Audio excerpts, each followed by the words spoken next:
Hey, what's up? I'm Derek from the band Sum 41, and you're watching Heavy New York.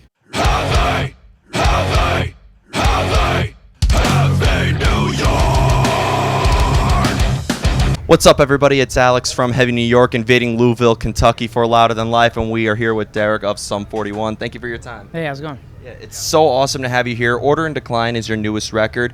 Is this record intended to kind of stand out a little bit more in your catalog, or at this point in your career, you kind of have like a formula that you tend to stick with and like to leave fans knowing what to expect? I think it's neither. I think it's just, for us, or for me, when I'm writing music, it's just whatever comes out, comes out.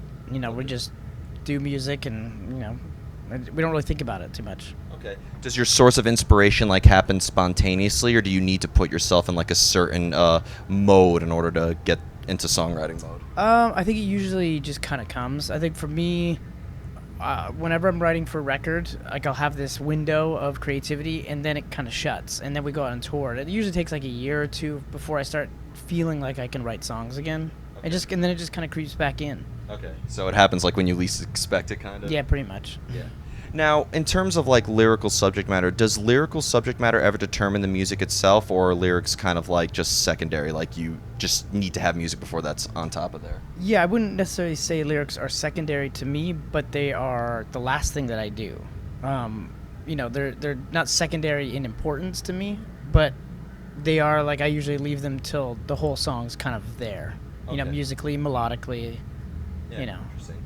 I've noticed that, with Sum 41, not only do you have different sounds, but you also have a lot of different vibes. I mean, the perfect example is In Too Deep, I think, has a completely different emotion than Still Waiting or something like that. So it's fair to say you feel many different emotions when writing music, right? Oh, I think so. I mean, to me, like I said, I don't really think about it. I just kind of pick up a guitar and start writing, and whatever comes out, comes out. And it's all dependent on how I'm feeling that day, I guess.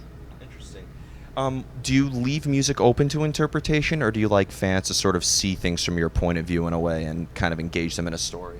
It just depends. I mean, some songs are different. For me, I just sort of write like I said, I let stuff come out. Sometimes I don't even know what I'm writing about until I'm halfway through the song, and I start reading back my lyrics, and I realize, oh, I'm going here, or I'm talking about this, and I'll follow it. But I'm also... I don't mind when people sort of get their own meaning out of it, too, because to me it's just personal feelings. That's all I ever sing about, is just sort of how I'm feeling or what's going on in my head or sort of around me at the time. Interesting. Today was actually my first time seeing Sum 41, even though I've been listening to your music since I was 7 years old. So, is there a similar energy that you put into your live presence as you do in, the studio, or is it a completely separate game altogether?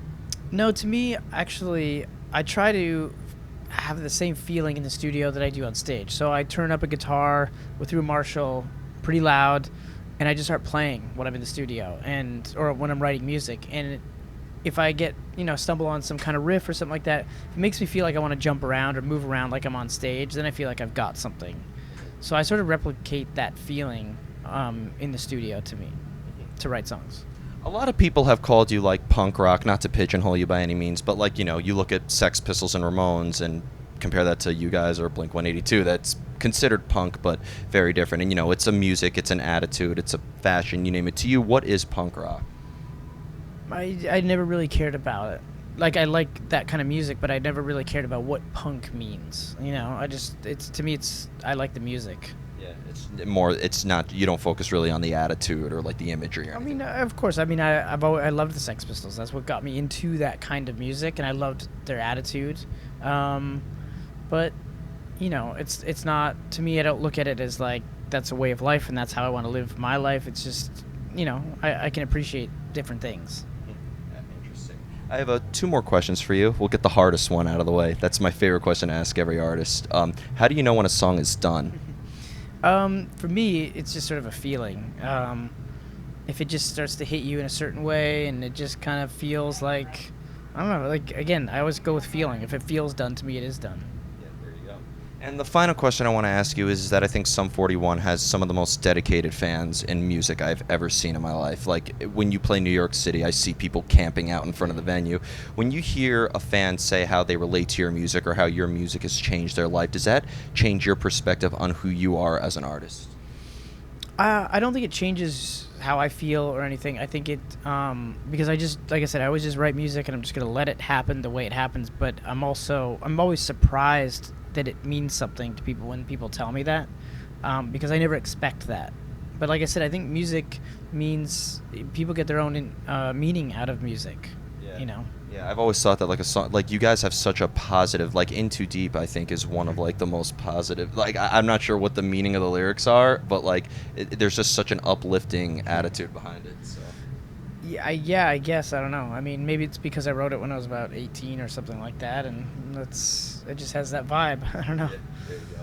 So before we go, I want to thank you so much for your time today. Is there just anything else with Sum 41 you'd like to promote in terms of tours, or obviously not new music since Order and Decline's out now? But. Yeah, well, I mean, we actually start the Order and Decline tour not tomorrow, but the next day. Okay. That's in Pittsburgh, and we're on the road for the rest of the year. Then we go overseas next year. Yeah, I think you're hitting New York City fairly soon. Yeah, we are. Yeah, it's going to be an interesting tour because we're doing Order and Decline, the new album. We're playing a bunch of old songs, but it's also the 15th anniversary of our Chuck album.